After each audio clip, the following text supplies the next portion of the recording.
-10 tomorrow. Ouch. The best part, Friday, they have a high of 0. You know it's bad when Negative your high is like not a a number yeah. or an integer, a positive number. Jesus.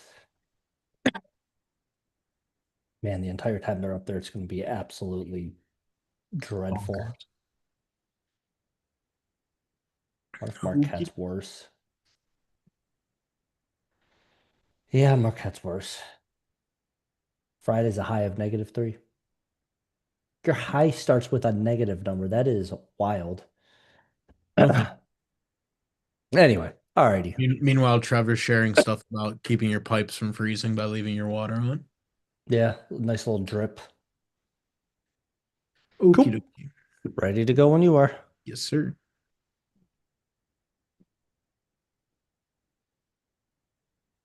Hello and welcome to the Warrior House Podcast, where Warrior Pride lives. I'm your host, Ryan Reingart, joined by my co-host, Mike Sangster. Thanks for joining us on episode 117 of the Warrior House Podcast.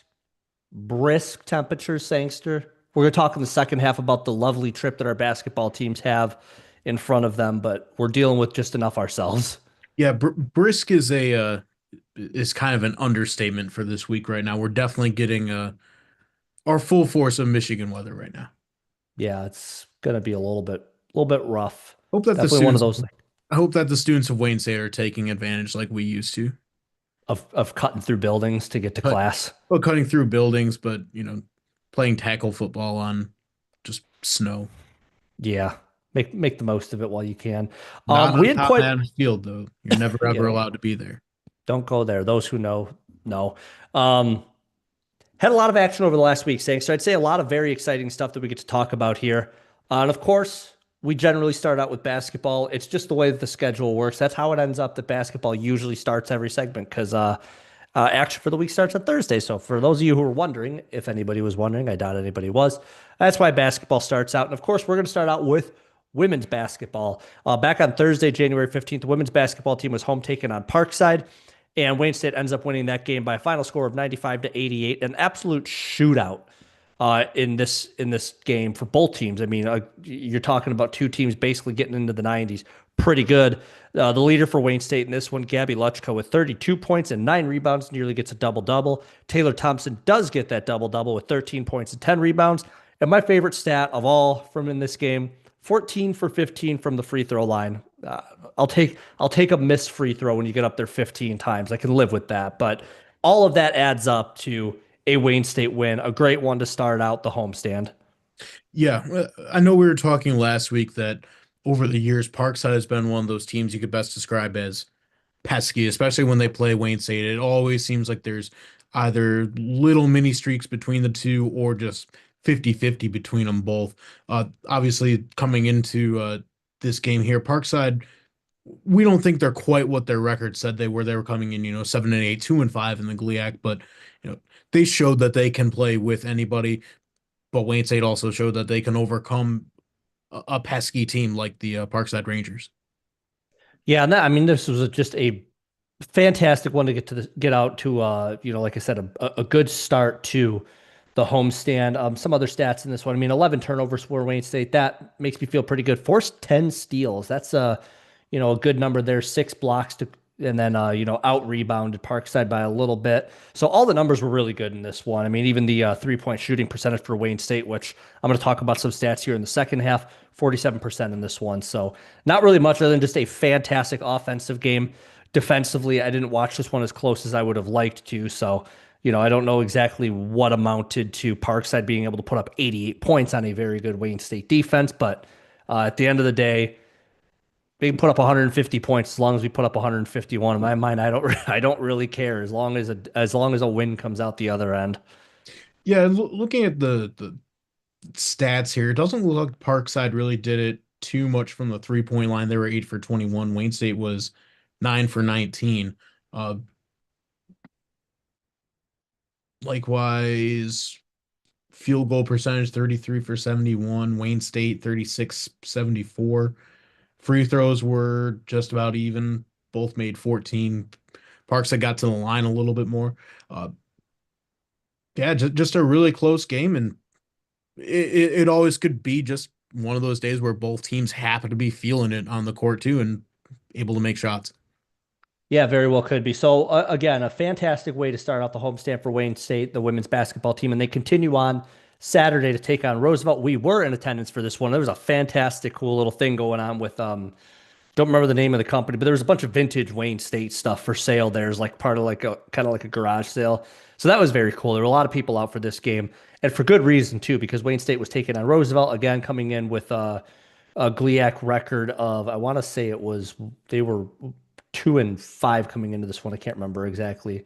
Um, but Wayne State ends up winning this one by a final score of 78-50. It was never close. We got there a little bit in through the first quarter, so we didn't see the entirety of the annihilation that happened. But after the first quarter, Wayne State was up 26-9, and they never looked back. They outscored Roosevelt for the rest of the game. Again, for whatever reason, Gabby Luchka was on one this weekend. She ends up getting 25 points in this one, 3 for 5 from the 3-point line, ends up getting 10 rebounds, so she gets that double double. And yeah, I mean, just really kind of loaded up the stat sheet here with 4 steals, 2 blocks, 3 assists, 0 turnovers. So I mean, she was just really on quite the game today or on Saturday. And then shout out Emily Homan. There's always a player that I kind of gravitate towards that I just really like the way that they play the game. And Emily Homan's been the one that's kind of been catching my eye a little bit under the radar for this Wayne State team. But throughout 26 minutes in this game, she was able to pull down 8 rebounds, got 4 assists, a block, a steal, and was able to put up 5 points as well. So she's really kind of been getting my eye lately as maybe one of those X factor players, especially off the bench, as it seems like she normally is, but the leading off the bench minute getter for the women's basketball team. Yeah, this was one of those games where you were able to basically get the entire bench involved. Anybody that was able to dress for this game seemed like they played.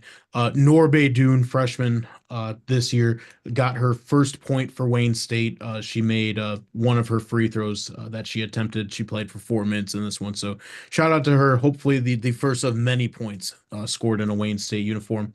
Uh, Otherwise, it was a really solid game played by Wayne State statistically. 9 for 10 at the free throw line, 7 for 17 for, 3-pointers, 31-63, about 50% field goal in total. So clean game.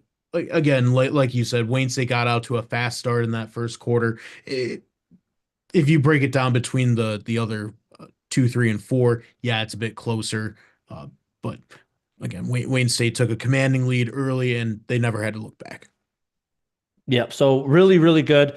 Definitely was one of those weekends where he said Wayne State should be able to come back home, get 2 wins, extend their winning streak to 3 straight conference games. I don't care who it's against. That's 3 straight conference wins. That's huge for them. We're going to be talking standings here in the second half, but we mentioned Gabby Lutzka just enough times that would it be a surprise that she got GLIAC Offensive Player of the Week? She got GLIAC Offensive Player of the Week. So really good stuff from her. She really kind of showed up this last weekend and really helped us out. And again, we're going to be talking about them here in the second half. And I think the Gabby Luchka show is going to have to continue on a little bit to help this women's basketball team. But that's what we got for them. 2 fantastic wins. We got to be in attendance for one Sangster. We also got to see a little bit of the Wayne State men's basketball team. They had the same opponents over the last week. Yeah, on Thursday, January 15th, Wayne State was home against Parkside. Wayne State ends up winning this one 82-78. Uh, this one I happened to pop in for a little bit at this one. This was kind of an odd game to watch because there were points where these two teams they were neck and neck. Wayne State would get out to a lead, uh, Parkside would come back. Wayne State got out to another lead, even towards the end of the second half, and at that point you're just kind of scrolling on your phone, whatever. You look back up, and Parkside's only a few points away that they could have easily come back to win this one. Wayne State manages still to shut them down in the last minutes of the game. Like I said, ended up winning 82-78. Carlos Paul III had 23 points. Jordy Briggs, Jalen Jenkins, and Jacoby Booth had 12, 11, and 10 points, all respectively. Uh, Biggest stat line in this game, and I think something we've been saying now for most of the season, and it's probably going to be a pattern, is 3-point shooting is not great. 5 for 16, 31%. A flip side of that is Wayne State's defense in this game was able to hold Parkside to just 6 for 20, 30%. So hey, if you can't necessarily consistently get the 3 pointers to come down, at least make sure you're defending well on the other end of the court. Yeah, and that percentage is struggling quite a bit. I wanted to look it up really quick. So far on the season, Wayne State's shooting basically 30% from the 3-point line, and then looking over at the at conference play, they're just barely over 30%. So they're sitting right there. And I know this is not necessarily, but like, Jordy Briggs is kind of the guy that we really look to when it comes to running the offense, being, your 3-point look. He's a guy that you're looking at. That's a couple of games in a row. We're going to talk about the Roosevelt here in a minute, where his percentage has come down quite a bit. He's definitely hit a little bit of a cold streak. We really hope that turns around here pretty quick. But even after all of that, still puts up double digits here. And, he's dishing out the ball very well with 4 assists. So things are still working for him. It's just, him hitting from behind the arc is a little bit rough right now. So again, hopefully we start to see that adjust here. But before, we can see that, we got to talk about the Roosevelt game as well here, Sangster. Of course, like I mentioned, we were in attendance for this one. And Wayne State, the men's basketball team, did end up winning this one 78-67. And Roosevelt was coming in off their sole one and only, 6-7. They were coming off of their only GLIAC win of the season so far. So they're feeling pretty good about themselves. And they did hold their own. It was 33-29 at half, Wayne State with a 4-point lead there. And I was sweating a little bit. I was like, man, this is one of those ones we definitely want to get. This is our home court team towards the bottom of the standings that we're looking at. And Wayne State was able to pull it out. So Devin Bell leads the way with 15 points here. Jacoby Booth, Adam Arol, and Carlos Paul III with 12, 12, and 11 points, respectively. Carlos Paul nearly gets himself a double-double. And again, this 3-point shooting percentage, about 32% on 28 shots, is just about enough to keep the other team in contention. I mean, regardless of who you're going against, that's a lot of shots for not a fantastic return percentage here. So that's going to be something that I don't remember exactly how you worded it, Sangster, but it's going to continue to be a sticking point that maybe keeps this men's basketball team from being able to get into some games that they're a little far out of, or keeping the other team close in games that Wayne State should be able to run away with. Yeah, it might be kind of lucky here that just part of Roosevelt's game plan is, by the percentage wise, they're really good at shooting 3-pointers, 58%, 7 for 12. I'm not sure how that changes if they attempted more. Certainly, if they did attempt more, if they even just attempted more shots during the game, Wayne State might have been in a little more trouble than they would have been here. But as it turns out, Roosevelt just didn't take a lot of 3-pointers. Luckily, only 7 for 12. Otherwise, they're a solid team. Certainly up and coming in the GLIAC. They get 1, 2, 3 players in double figures. Wayne State had 4, for whatever that's worth. Did we mention Devin Bell getting 15 points, Carlos Paul III, 11, Jacoby Booth with 12, Adam Arol with 12. I think the player I've noticed in both these games has been Jacoby Booth. He has been coming on this season for sure, and especially these past 2 games. Just if you need to make a bucket, he finds a way to make a bucket. He's able to do his shimmy, do his dance, get through these guys, make some crazy shots and all in critical times for Wayne State, where maybe some stuff isn't falling, and he's able to get them back in the game. Yeah, and I can see why you would think that. His scoring average has been creeping up over the season. The first couple of games he was only right around 5, maybe 6 points. He's up closer to averaging 8 points per game right now. So that's starting to really creep up. Not big when it comes to 3-point shooting, but for what it's worth, he's 5 for 9 on the season from the 3-point line. That's over 50%. And he's shooting basically 60% from the field as a whole. So that is I can see why that's a player that would be catching your eye. And I completely agree. I think him and Jalen Jenkins are the two. I mean, these are 2 bench players, I think, that are getting a lot more minutes. And when they are playing at a really high level, should Jordan Briggs hit a cold streak, or, should anybody get into, I don't mean to pick just on Jordan Briggs. I mean, I really do like Jordy. I'm glad he stuck around. It's a fantastic point guard to have. But if something's going on, you need somebody off the bench. These look like 2 players right now that you can consistently rely on that are going to give you good minutes. And oh yeah, by the way, they're not going to turn the ball over very much either, at least not what these stats are showing. So yeah, I completely agree. Jacoby Boost is a very exciting one to be watching right about now. Yeah, no doubt. Definitely a big part of why Wayne State was able to get 2 wins, uh, a 3-game winning streak in total. But what we've also been talking about is getting a full weekend of wins for Wayne State here. Yeah, it was good to finally see that from them. So, I mean, you mentioned that both of our basketball teams currently on 3-game winning streaks. We're going to be talking about that winning streak continuing on, hopefully, in the second half here as they head to the Upper Peninsula of Michigan. But before we get to talk about them, we got a couple of other sports to talk about here, Sangster. The first one is going to be our women's track and field team. They were in Findlay, Ohio for the Findlay Alumni Classic. And out of four, for those who are listening, I'm putting teams in quotes. Finley was here, Malone was here, Wayne State was here, and alumni were here. And so I guess it was kind of four teams, but not really. And Wayne State finished second in this one, I think it was about 15 points behind Finley for first place. So they were in it. I mean, they were very clearly the two runaway favorites in this event. And when it comes to individual results here, we had quite a few that I had them written down here, and I kind of forgot where I put them here.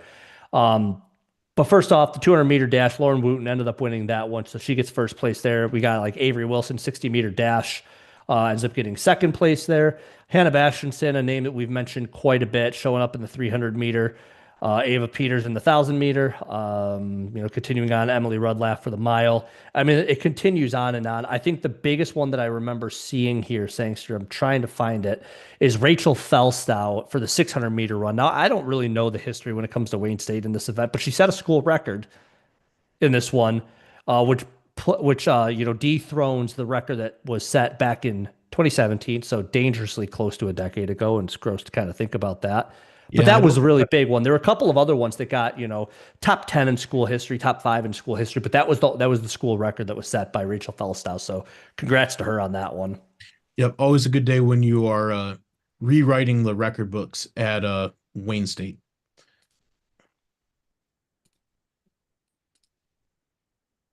Moving on then to the men's and women's swim and dive teams. They were also in Findlay a day later, Saturday, January 17th, for uh, both teams having meets. Uh, First on the men's side, like we said last week, the Findlay men were coming in ranked number 8 uh, in the country, and it was a close contest for Wayne State. Unfortunately, they dropped this one 106 to 99. Some of your winners in individual events in this one, Olin Charnstrom won the 200-meter free and the 100-meter backstroke. Gabriel Arias won the 200-meter individual medley and 100-meter breaststroke. And William DeBro won the 500-meter free. Likewise, Findlay's women's team was also ranked. They were ranked number 13. They won this one 139 to 66. As we said last week, it's starting to feel like it's a down year so far for the Wayne State women's swim team. Lots of attrition. Seems like a younger team this particular year. Unfortunately, there were no first place finishes in this one. There is a large list of second place finishers, though. Yeah, quite a few in here. I mean, just some names here: Deanna Muccioli, Kate Rhodes, Emma Crispo, Lily Lindauer, Lillian Luchanov, and Delaney Parker. Just some names in there, as well as 200 free relay. So all of those were second place finishes. So definitely podium finishes, which is exciting to see. And a lot of those are new names. So I just have to assume that a lot of underclassmen in there. And yeah, I mean, a little bit of a rough score for them. I was very excited to see that the Wayne State men nearly were able to take this one down. Definitely one of those, like, maybe we take Finley on at the Math Eye. Maybe they can, make something happen. We can actually take that team down. So very excited to see them. I'm with you. It definitely seems like, let's see how the women's swim and dive team does for the rest of the season. But really, how much are they able to recoup, get some new, faces in here to help continue to build the team to what they had been, as we've come to expect with Wayne State swim and dive. So Yep. good stuff from both of our teams as they continue to build their resume as we get dangerously close to postseason. Before you know it, we'll be there. Hint, hint, it's in like 2 weeks. So last sports, thanks, are a very, very exciting one here. Our Wayne State men's tennis team is back in action after what felt like a forever winter off for them. January 17th on Saturday, they're out in Kalamazoo to take on Western Michigan. Western Michigan won this one by a final of 5-2. I'll state it every time for those who don't know the way that collegiate tennis scoring works. There's a doubles competition, so there's three doubles pairs. The whoever takes best 2 out of 3 gets a point there, and then there's 6 individual matches. The first one to get to 4 wins the entirety of that tennis event, whatever you want to call it. So gets the win for their entire team. So that's how all of that works. That being said, the Wayne State men's tennis team ended up getting the doubles point in this one. Uh, Thomas Mathis, George Day, Tom Wasner, and Sam Knowles all got the win in the doubles competition. Western Michigan did get one there, but that did mean that Wayne State was able to get the point there. Looking over at singles, George Day did get the singles win, and that was it for Wayne State. But that being said, Louis Klaus and did I get his name wrong? I may have gotten his name wrong. There were 2 Wayne State men's tennis players in this one that made it all the way to the third set, nearly were able to get the win, and had both of them closed it out, Wayne State would have took down a D1 team for men's tennis, Sangster. Yep, it was Louis Klaus and Thomas Mathis that both took Yeah. him to third sets. And for what it's worth, Benjamin Hill and Tom Wasner uh, took it 4-6. So close matches, I should say 4-6 in the second sets. So, close matches. It's not like Wayne State was getting absolutely boat raced by Western Michigan. Definitely some solid showings here against a team that has done very well in the MAC. Yeah, we were looking that up beforehand, and I looked at last season for what happened with the Western Michigan Broncos tennis team, and they kind of ran through the MAC a little bit, made it all the way to postseason play, made it to the second round of the MAC championship, and they were hosting, so they were, way up there. And for what it's worth, we did play Western Michigan last season, if I'm not mistaken. It ended up being 5-2, and we saw what happened. The Wayne State men's tennis team made it to the Midwest Regionals, so. Just because we drop a tennis event to the Western Michigan the D1 team does not I wouldn't say doesn't bode well for this team. So I think it's very exciting to see that we were very close to being able to make this, probably a lot closer than Western Michigan would have liked to see it. So I will say good event, good showing for our men's tennis team in this one. Yeah, and I actually just happened to pull up the history between Wayne State and uh, Western Michigan, at least going back to 2003 or so. And actually, this year is the most points that Wayne State has scored on Western Michigan. Uh, there have been a couple other years back in 2018 and 2003 where Wayne State was able to get one match point on them. This year, it's 2-5. So, hey, if you can go out, you can show something good against a Division I team. Uh, The stage is yours going into the rest of the season.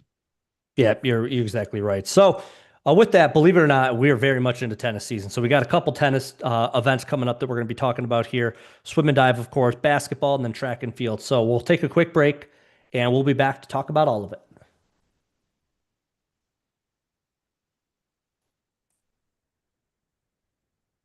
Right, we got shooty hoops. The thing about Kurt Signetti was absolutely hilarious. Calls out beers by their Oh, percentages, no names, just 7.3. what's the that like triple? Devil Dancer. No, it was made by Dragon's Milk. We were buying it when we went up to Allendale. Shoot, Oh, it's like an 18%. oh gosh, it was Dragon's Milk. What the heck was it? Oh, Triple Mash. Yeah, Yeah, 18.7%. yeah. I'll have the wine, please. That's that's so much. Yeah. Oh, geez. Anywho, all right, what do we need for the second half here? I don't really have much on swim, and are there rankings out? Probably not for us.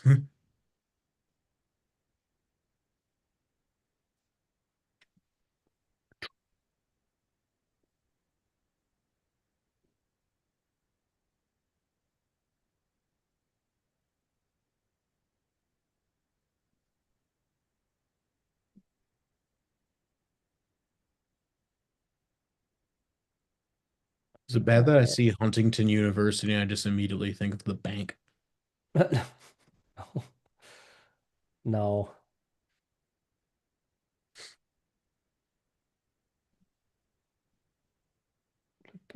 I clicked top 25. There we go. Yeah, here we go. Cool. Oh, this is as of December. Hasn't even been updated. Oh, okay. Damn point. Not receiving. Oh, wait, no. We are. Our men are ranked. We were 16. Women were not. Oakland is not. That's not a surprise. I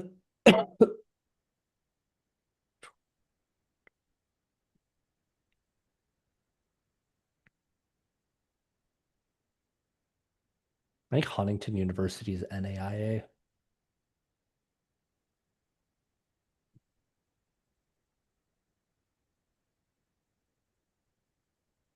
private university in Huntington, Indiana. Yep. Woo. They are 17th. Their men are number 17. Better yet, where is Huntington, Indiana?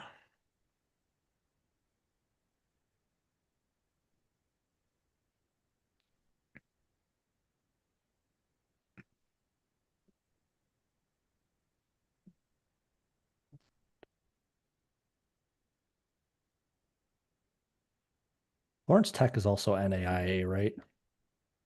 Yes. Cool.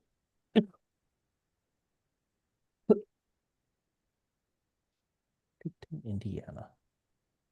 Why is it going to be on the outskirts of Indianapolis? It's on the It's outskirts of Fort Wayne. literally not. Holy crap. Wow. Neat. A lot of roads in Indiana.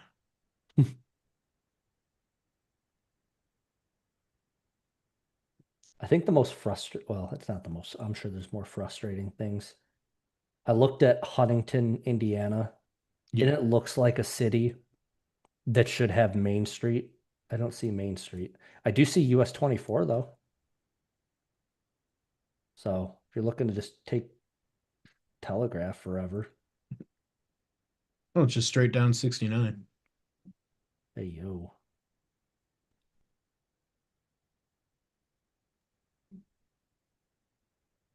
Oh, it's kind of a cool little down. It's a cool old Midwest downtown. Heck yeah. Oh, I bet there's a good diner. Maybe even Anyway, Waffle House. probably everybody else can get it. No us. Cool. All right. Anything else? Are we good? Nope. Let's We are, roll. we are Gucci.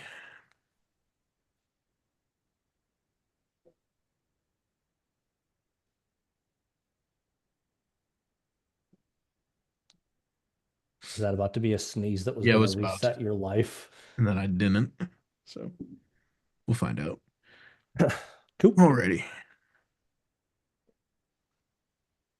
And we're back. Starting out, Sangster women's basketball currently overall 12-4. Conference play they are 7-1. The only loss being by 1 point, one measly point to number 1 overall Grand Valley. And so that puts Wayne State second place outright in GLIAC play. A lot to play for coming up this weekend. As we mentioned, they are currently on a 3-game win streak dating back to almost 2 weeks ago. So fantastic stuff here. They get the awful timing of having to go to the Upper Peninsula because we looked it up. And on Thursday and Friday, both Marquette and Houghton have a high of 0 or lower, which is disgusting. So apologies to our basketball teams as they have to head up there. But regardless, there's a job ahead of you. So on Thursday, January 22nd, the women's basketball team will be in Houghton to take on Michigan Tech. That team is currently 11-5 overall. They are 5-3 in the GLIAC play. Quick notes on Michigan Tech's women basketball team. Low scoring offense, highly efficient on defense. It definitely seems like a team that's going to try to make your offense uncomfortable and try to win low scoring games. Be it that they just don't want to run that fast of an offense, or be it that they just don't have the offensive firepower that some teams have. That's going to be interesting. What's going to be even more interesting is to see what they do against this Wayne State team, which, by the way, leads the GLIAC in 3-point percentage. So we got quite the offense coming up to Houghton to take on that team, and hopefully that brings a little bit of warmth to that city. So we'll see what goes on there, Sangster. That's kind of funny that you brought that up. That I don't think I've ever recalled a Wayne State women's basketball team doing exceedingly well in 3-point percentage. But and even now, like the way they win games, I don't know. It doesn't feel like they're making them as much as they are, but it's the stats show it. That's crazy. That's awesome to hear. Uh, and I'm also looking back at Wayne State's history against Michigan Tech. It unfortunately hasn't been great for most of time, actually. At least going back to 2003. So definitely some time to rewrite some history books, start some fresh win streaks. Wayne State actually hasn't had a win streak against uh, Michigan Tech since 2018. So hey, something to play for here. You beat them last year in February 2025. So should be an exciting game. Again, long road trip up there. I can't imagine doing it in this weather though. That's got to be insane. No, it sounds rough. And a quick note. So yes, Wayne State percentage-wise does lead the GLIAC, but we shoot the third fewest 3 points. So we're very Gotcha. efficient when it comes to that. So they do very, very well when they do shoot it. So yeah, I'll take that. I mean, a Yep. 41% clip is fantastic. So, like, to your point, watching the team, it doesn't feel like we're ever shooting the lights out from behind the arc because we're just not doing it as much as some, Ferris State, for instance, who's shot well over 100 more 3 pointers in conference play than Wayne State has. So that can be a Gotcha. little bit deceiving, but we're very, very good at it. One of the things to note here, like I said, Wayne State second place outright. Michigan Tech sitting at 5-3. I believe that would put them tied for fourth place in GLIAC here. And yeah, it's a tough one. I mean, it's a tough road trip. It's a tough environment. I was looking up some attendance as well. Michigan Tech has pretty good attendance. I can imagine why I would want to get out of the house too and get into a nice warm gym if given the opportunity. So a tough one to start out this away trip to hopefully continue on this win streak for the Wayne State women's basketball team. And it doesn't get much easier after that, Sangster, because on Saturday they head on over to Marquette to take on number 16 ranked Northern Michigan. The Northern Michigan women's basketball team is 15-3 overall, 6-2 in conference play, and similar story to Michigan Tech. Northern Michigan has a very middle of the road offense statistically for GLIAC play and a high quality defense. So they're just really gonna hang their hat on. We're gonna make sure that we make you uncomfortable. We're gonna play good defense and we're gonna score whatever points we're gonna score, and that's how we're gonna try to win this one. Yeah, no doubt. Definitely another tough road test. And like you said, Northern Michigan is currently tied for third, just behind Wayne State right now. Obviously, things could change between then and now. I don't remember who our travel partner is. Also going up to very cold Northern Michigan, but it's a huge week in the GLIAC for these top teams right now.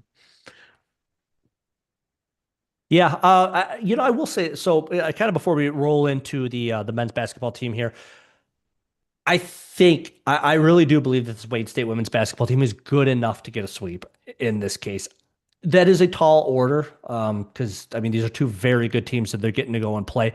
But I think our offense is so balanced, and with the depth that we have and what Carrie Lohr and her staff have built with this team, I argue to say that this is the most balanced team that I've seen for Wayne State women's basketball in honestly memory. I can't think of a team, even including Sharita Brown's years. I mean, Sharita Brown is a fantastic player, but I don't remember the core and the bench being, and maybe I'm just not remembering as well. Or I didn't study as much, but this team feels like they're at another level right now, if you ask me.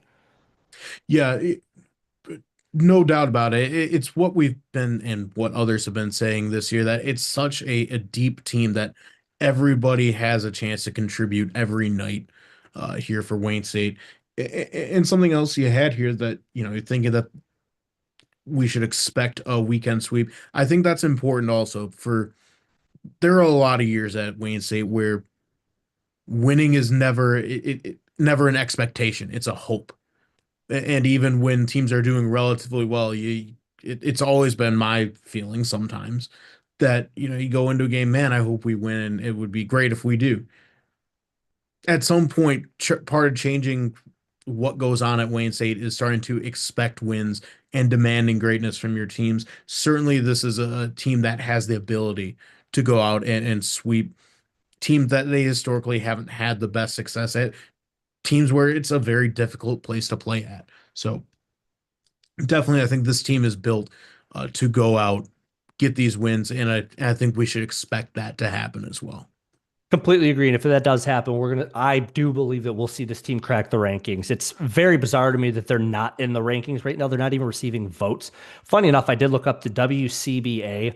They have a coach from each conference is part of the Women's College Basketball Association or whatever it is. Mhm. And our favorite coach from Saginaw Valley is the representative from the GLIAC. So I think she has something against Wayne State that she's not throwing her name into the bucket. So at any rate, Jen, for those who don't know. So good luck to our Wayne State women's basketball team. The men's basketball team also has a very difficult trip. And I'm gonna make a statement here in a minute. But our men's basketball team is 8-6 overall, 5-3 in conference play. That's good enough for fourth place outright in the GLIAC standings. So they're in a really good spot right now. But hang on tight because this is probably the hardest weekend of the season they're going to have.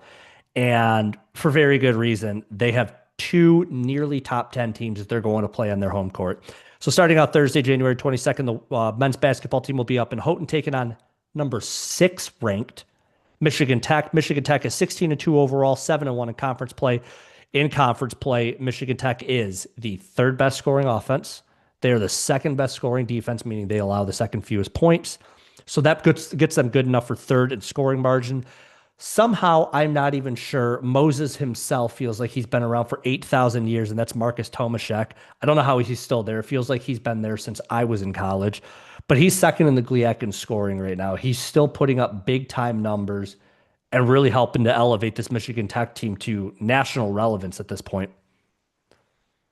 Yeah, this Michigan Tech team, I think they might have had a coaching change a couple of years ago or something to really kickstart what this team has been able to do. They've been on fire the past few years.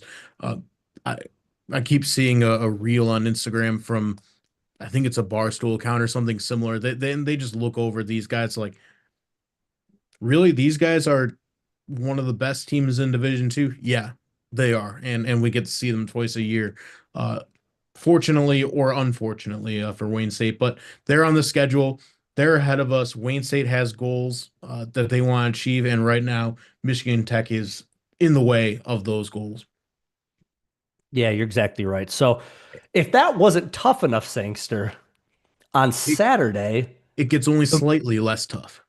at least you start to head back in the direction of home, but you get to go to Marquette and take on number 13 ranked Northern Michigan, who comes in with 16-2 overall, 7-1 in conference play. Now, Michigan Tech or Northern Michigan, their one loss was against the other team. And whatever team ended up winning that one, I think lost to Grand Valley. So some pretty good competition they're going up against and a really good resume both of those teams have built so far. Quick notes on this one, Northern Michigan, big time offense. They lead the GLIAC. They have the third best scoring defense to go along with it. Gets them to be good enough to lead scoring margin for GLIAC play. They attempt and make, which is a huge double hit. They attempt and make the most threes in conference play. And Wayne State attempts the fewest and also makes the fewest. So it's not as big of a part of our game. But man, when you go up against a team that shoots the three a lot and they shoot it well, that's horrifying. I don't know how to say this feller's last name, but Dylan Kuehl for Northern Michigan. He leads the GLIAC in scoring. So we're taking on the top two dogs this coming over these next 3 days, Sangster. Yeah, it is a very difficult weekend. I'm trying to look and see what some of Wayne State's defensive stats are. It doesn't look well for Wayne State's opposing 3-point field goal percentage. Wayne State is seventh in the conference. So Yeah, it could be tough sledding out there, especially when you get a team that has the combination of they take a lot of threes and they make a lot of threes. That can be a recipe for disaster. Wayne State's defense is definitely going to have to step up here. Or the flip side is if you can find something, maybe you just really, really, really like playing in Northern Michigan's refurbished gym. Find some way to just make those buckets fall and manage to keep pace with them. Uh, there have been a couple games this year where Wayne State has done that. Uh, getting into the 50 percentage points in field goal in 3-point percentage. So there have been times where Wayne State has shown that they can keep up with some of the more high-powered offenses, but if they can't, it's time to step up on defense. Yeah, and I want to merge what you just said into the final stat that I wanted to talk about, which is Northern Michigan leads the GLIAC in rebounding margin. They out rebound the opponent better than anybody else. That's a little bit concerning to me because Wayne State is fifth. Um, and why it's surprising is I know the size that our team has, and I know the physicality that our team has, and I know that our coaches kind of preach that so much so that we're not a 3-point shooting team. We're a team that's going to drive. We're going to get into the paint. We're going to bump. We're going to bruise. We're going to do all that, but we're not going to out rebound teams like we would expect to. So, talking about Northern Michigan here, we know that they're going to put up a number of threes. Knock on wood, they're not going to knock down 100% of their threes. They're going to have some misses in there. So what do? You got to pull down those rebounds. Second chance points against a high 3-point shooting percentage opponent will lead to extra disaster. That the second chance points will start to tally up very, very quick if we're not careful there. So, my final note on this one, admittedly, for this weekend, a 1-1 split, I know is asking a lot. I would love to see a 1-1 split. I mean, that means that we're coming back with a big time win, a high quality win that's going to help boost the resume here. But I think keeping both of these games close, I think will go a long way for this team. Just knowing that, as you mentioned, like being able to keep it close with some of the high powered offenses, either being able to keep up the scoring or pull down their scoring to kind of slow the game down a little bit, as all of the cool analysts say. Yeah, it goes a lot to what we were saying a couple weeks ago with the Wayne State women's team and when they were playing Grand Valley that don't like to do the moral victory stuff, but maybe even more so with the men's team, given that they're still on a rebuilding path. Uh, Probably not the vision that we had for this team coming in. Where you were kind of expecting to get your uh, freshmen that Coach Smothers had brought in to start out. Now they'd be seniors, and you're getting their peaks now. Well, now it's a different time. We're getting in more transfers. It's kind of a new team each and every year, new looks depending on who you can get, and each team is going to be different. So to go out and be able to say, hey, we can hang with the number 6 team, we can hang with the number 13 team in the nation and the top 2 teams in the conference, and keep these ones, from being blowouts. Go say, you have a chance to win with 5 minutes left, with 2 minutes left, something like that. I Yeah. think that would be really nice to see from our men's basketball team this weekend. Yeah, before you know it, we're going to talk about these two opponents again because they're going to be coming on down to the field house in middle of February. So, in that case, regardless of what happens here, if we get wins against either one of them, we get a chance to sweep the season. If we get wins against both of them, that'd be fantastic. That'd be Oh huge. yeah. But if we're not able to happen, we're able to get it close. At least we know when they come to the field house, like we can compete with this team. We're on our home court. We'll of course talk about this in the coming weeks, but huge weekend. I mean, we're going to learn a lot about this Wayne State men's basketball team, I think, this weekend as Sangster yawns because it's been such a long week for us. Just so much to talk about with Wayne State athletics. So in addition, the Wayne State women's track and field team will be heading out to the west side of the state, who's getting hammered by snow. Friday, January 23rd, the track and field team will be at Grand Valley for the GVSU Bill Klinger Classic. And I'm going to take those notes out of there. I'm not exactly really sure why I did that. Pretty cool event here. I honestly, Sangster, I don't know if you've had a chance to look into who's going to be in attendance for this one, but we know that, Grand Valley, Saginaw Valley, Michigan, I'm sorry, Northern Michigan are the 3 GLIAC teams that really get to host a lot of events. So more fun stuff here. We talked about this track and field team, a number of nearly school records, one school record from the last one. See if that continues on for them. Yeah, we'll see if any other like West Michigan schools come out to join them. We know that Calvin is out there. Swim team just faced them. Uh, Speaking of the swim and dive team, they'll also be out and about this weekend. On Friday, January 23rd, they'll be home at the Mathi Natorium against Davenport. And then on right away on Saturday, January 24th, they'll be away just up I-75 and M59 at Oakland University uh, for what I believe are the last two swim matches of the season, Yeah, I was just going to of the say regular that. season.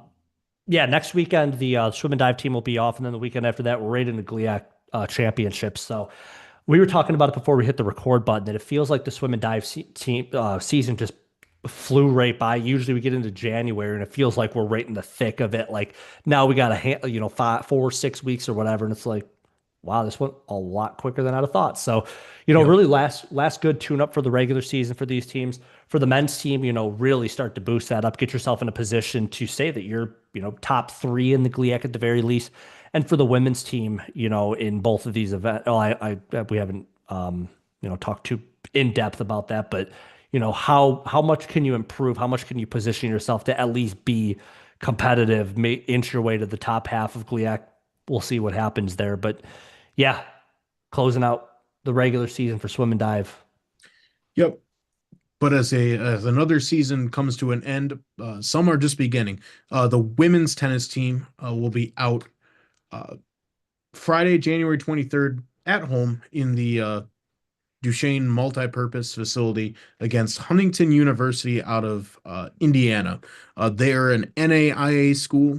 It's a private college in Huntington, Indiana. Uh, it's just southwest of Fort Wayne, right down I-69. So for anybody who wants a little geography lesson, that's where Huntington, Indiana is. It looks like a nice Home of little the town. home of the Foresters. I had to just look it up, and they got quite the logo. It's an H with an axe on it. That's pretty. Oh my, That's pretty cool. Not gonna that's lie. intense. Yeah, and this is the first time. I don't ever remember saying Huntington University before. I would have guessed West Virginia just because that's the only Huntington I'm aware of, or that they represent a bank. As you made that joke before we started up this portion. So, yeah, good to see the women's tennis team getting back into action again. Our men's tennis team got back into action last week, so this is starting out the, I guess, winter, spring season, whatever you want to call it, for our women's tennis team. So, good luck to them. In addition to that, thanks to the last team that we have in action is the men's tennis team, and they have a doubleheader coming up actually on Saturday at 10 a.m. They'll be home taking on Lawrence Tech from way, way far away up the lodge. Very familiar with Lawrence Tech, also an NAIA school, the Blue Devils, if I'm not mistaken. Yep. And then later on that day, Huntington University, the men's team, will be in town on at 4 p.m. They're number 17th ranked in NAIA, so we'll see what that means. I suppose we'll see exactly if that means they're this high-powered opponent. Really good opportunity. Somebody that we've never seen before. It's probably pretty confident to say that none of our tennis players have gone against any of these before. So it'll be nice to see some new faces and see how our team adjusts, and especially to a doubleheader. That's pretty cool to see that we'll have that opportunity. Yeah, I was looking to see. I remembered that NAIA actually has two divisions. They play in the Crossroads League. Uh, Trying to figure out if that's NAIA Division One or if that's NAIA Division Two. Wikipedia does not have a clear answer on that one. Uh, but essentially, NAIA Division One is close to your uh, kind of like your mid-level Division Twos. NAIA Division Two is more like a Division Three type school. So that's kind of how they do it.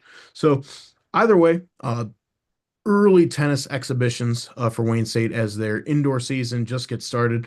I think they're more than happy to play inside. Playing on the brand new outdoor tennis courts does not sound enjoyable right now. No, not at all. We're a little ways away from that. Very excited to see what that looks like when we finally get there, though. And that's what we got, Sangster. That wraps up everything we have coming up. Definitely a little bit of an action-packed weekend. I know we'll both be following along with the basketball games pretty closely.